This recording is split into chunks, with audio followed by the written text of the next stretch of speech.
દેવભૂમિ દ્વારકાના Khambhalia Jamnagar national highway પરથી નકલી અધિકારી ઝડપાયા છે। કાળા કલરની સ્કોર્પિયો કારમાં સાયરન લગાવી અને રોફ જમાવતા હતા।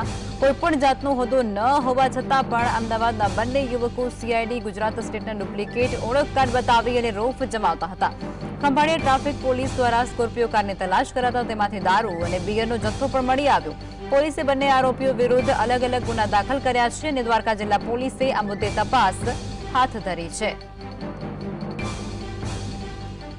દેવભૂમિ દ્વારકાના જામખંભાળિયાથી આ સમાચાર, જેમાં દ્વારકા જિલ્લામાં સતત નકલી અધિકારીઓની હારમાળા જોવા મળતી હોય છે અને ફરી એકવાર એવો જ કિસ્સો સામે આવ્યો છે। થોડા દિવસો પહેલા નકલી એડિશનલ કલેક્ટરનો નકલી હોદ્દો ધારણ કરેલો વ્યક્તિ ઝડપાયો હતો અને ત્યારે આજે દ્વારકા જિલ્લામાંથી નકલી સીઆઈડી અધિકારી ઝડપાયા હોવાની વિગતો પણ સામે આવી રહી છે। જામનગર નેશનલ હાઈવે પરથી નકલી અધિકારીને ઝડપી પાડવામાં આવ્યો છે। ખંભાળિયા પોલીસ દ્વારા આ કાર્યવાહી હાથ ધરવામાં આવી છે। ખંભાળિયા પોલીસને મોટી સફળતા મળી છે। દ્વારકા જિલ્લામાં સતત નકલી અધિકારીઓની હારમાળા જોવા મળતી હોય છે।